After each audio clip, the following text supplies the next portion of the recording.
இயேசு கிறிஸ்துவின் இனிய நாமத்தினாலே வாழ்த்துக்கள். மீண்டும் இந்த ஒளிப்பேழை வழியாக உங்களை சந்திப்பதிலே மிகுந்த சந்தோஷம். நிகழ்கால பயங்கரம் என்கிறதான வரிசையிலே மிருகத்தின் முத்திரை 666 என்கிற தலைப்பின் கீழே உங்களை சந்திப்பதில் மிகுந்த மகிழ்ச்சி அடைகிறேன். இப்பொழுதும் அந்தி கிறிஸ்து யார், அந்தி கிறிஸ்துவின் கூட இருக்க போகிறதான 10 ராஜாக்கள் யார் என்பதை குறித்த இருவேறு ஒளிப்பேழைகள் வழியாக உங்களை முந்தின ஒளிப்பேழைகளின் மூலமாக சந்தித்தோம். மீண்டுமா இப்பொழுது இந்த ஒளிப்பேழை வழியாக சந்திக்கிறோம். இப்பொழுதும் ஒரு வசனத்தை நாம் வாசிப்போம்.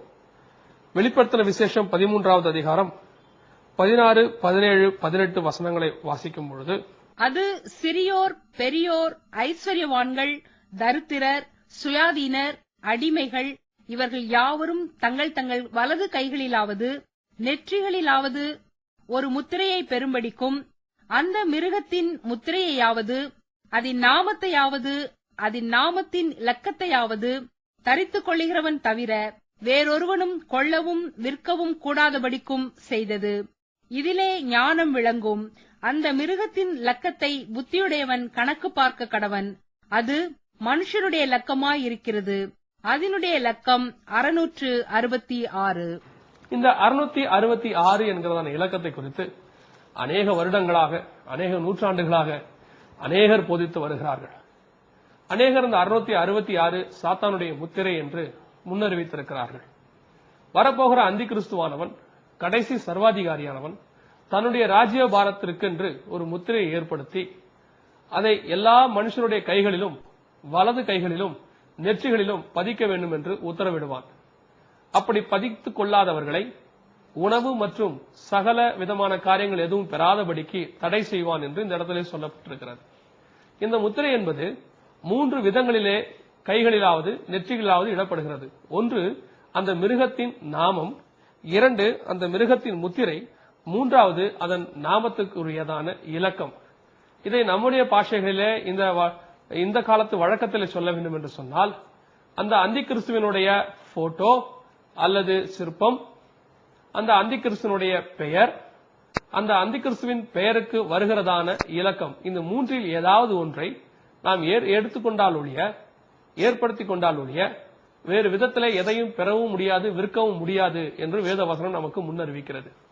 சரி, இந்த 666 குறித்து இந்த நாளிலே நாம் ஒரு சில காரியங்களை பார்க்க போகிறோம். இது மிகப்பெரிய சப்ஜெக்டா இருக்கிறபடினாலே இதன் பாகம் 1 என்று இதை நாம் சொல்லலாம். 2ஆம் பாகத்தை வெகு விரைவிலே உங்கள் மத்தியில் நாங்கள் கொண்டு வர பிரயாசப்படுகிறோம். இந்த பாகம் 1 இப்பொழுது இந்த 666 என்பது நம்முடைய காலங்களிலே எப்படி இந்த உலகத்தில் நுழைந்திருக்கிறது, அது எப்படி மனிதர் சமுதாயத்துக்கு முன்பதாக தன்னுடைய அதிகாரத்தை பயன்படுத்திக் கொண்டிருக்கிறது, இது இல்லாதபடிக்கு மனித சமுதாயம் இனி ஜீவிக்க முடியாததான சூழ்நிலை எப்படி வந்து கொண்டிருக்கிறது என்பதை பார்க்க போகிறோம். இந்த 666 என்பதை குறித்து அநேக திரைப்படங்களும் அநேக கதைகளும் உலகத்திலே உலாவிக் கொண்டிருக்கிறது. சில இடங்களிலே நான் பார்த்திருக்கிறேன், இந்த 666 என்பது அந்தி கிறிஸ்துவனுடைய தலையில் இருக்குமாம்.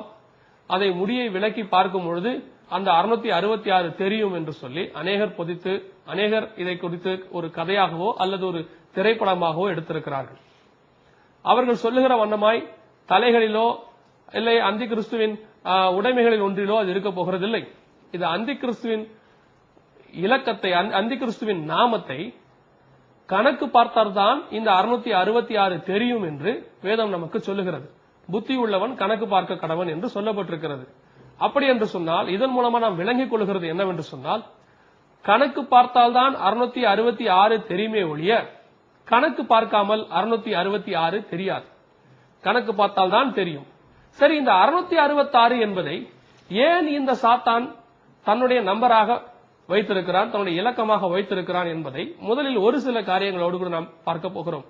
பின்பு 666 இப்பொழுது எங்கே எப்படி இருக்கிறது என்பதை நாம் பார்க்க போகிறோம். இந்த 666 இந்த சாத்தான் ஏன் ஒருவேளை தனக்கென்று அவன் ஏற்படுத்திக் கொண்டான் என்று நாம் சில காரியங்களை ஆராயும் போது வேதத்திலே ஒரு சில ஆதாரங்களை பார்க்க முடிகிறது. இது ஏன் சாத்தானுடைய இலக்கமாய் இருக்கிறது. ஆதியாகமத்தின் புஸ்தகத்திலே வாசிக்கும் பொழுது ஆண்டவராகிய கர்த்தர் ஒவ்வொரு படைப்பாக படைத்துக் கொண்டிருக்கும் பொழுது 6ஆம் நாள் மிக முக்கியமான படைப்பை படைக்கிறார். அநேகருக்கு தெரிந்திருக்கும், 6ஆம் நாளிலே அவர் மனுஷனை படைத்தார் என்று அநேகர் சொல்லிவிடுவார்கள். ஆனால் 6ஆம் நாளிலே 3 விதமான கிரியைகளை ஆண்டவர் படைத்திருக்கிறார்.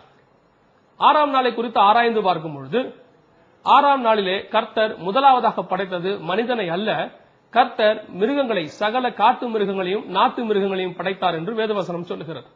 அடுத்தபடியாக ஆண்டவர் மனுஷனை படைத்தார். மனுஷனை படைத்துவிட்டு அவன் தனியாய் இருப்பது நல்லதல்ல என்று சொல்லி மனுஷியை படைத்தார். 3 படைப்பை அந்த நாளிலே நாம் பார்க்கிறோம். இந்த 6ஆம் நாள் படைப்பு மூன்று தரப்பட்டது, 3 விதமானது. மிருகத்தை படைத்தார், மனுஷனை படைத்தார், மனுஷியை படைத்தார். இந்த மிருகத்தை எல்லாவற்றையும் மனுஷனையும் மனுஷியையும் ஆளுகை செய்யும்படிக்கு கர்த்தர் அவர்களுக்கு அதிகாரம் கொடுத்தார் என்று பார்க்கிறோம். சகலவற்றையும் ஆண்டு கொள்ளுங்கள் என்று சொல்லுகிறார். உலகத்திலே பெண்களுக்கு சம உரிமை கொடுக்கிறதான முதல் கடவுள் ஆண்டவராகிய நம்முடைய கர்த்தர் யெகோவா தேவன் தான். அவர் அந்த இடத்திலே பார்க்கும் பொழுது நீங்கள் இருவரும் சேர்ந்து இந்த சகலவற்றையும் ஆண்டு கொள்ளுங்கள் என்று அந்த இடத்திலே பெண்களுக்கு சம உரிமையை கர்த்தர் கட்டளையிட்டிருக்கிறார். அப்படி இருக்கும் பொழுது பெண்ணானவள், ஸ்திரீயானவள் அந்த சர்பத்தின் வார்த்தைக்கு கீழ்ப்படிந்து அந்த பழத்தை சாப்பிட்டபடியினாலே அவர்களுக்குள்ளாக பாவம் வந்தது. அப்பொழுது ஆண்டவர் அந்த ஆசீர்வாதத்தை வேறு விதமாக பிரிக்கிறார். எப்படி பிரிக்கிறார் என்று சொன்னால், ஸ்திரீயை பார்த்து உன் ஆசை அவனை பற்றி இருக்கும், இனி அவன் உன்னை ஆண்டு கொள்ளுவான். அந்த இடத்தில் ஆளுகையானது ஸ்திரீக்கு ஒரு ஆளுகை கொடுக்கப்படுகிறது. மனுஷன் ஸ்திரீயை ஆண்டு கொள்ளுகிறான். அந்த இடத்துல ஸ்திரீயானவள் அடிமையாகிறாள் என்று பார்க்கிறோம். அந்த இடத்துல 3 விதமான ஆளுகை அங்கே இருப்பதை நம்மால் பார்க்க முடிகிறது. மனுஷனுக்கு ஸ்திரீயின் மேல் ஆளுகை, ஏற்கனவே ஸ்திரீக்கு சகல விதமான ஜீவராசிகள் மேல் ஒரு ஆளுகை இருந்தது.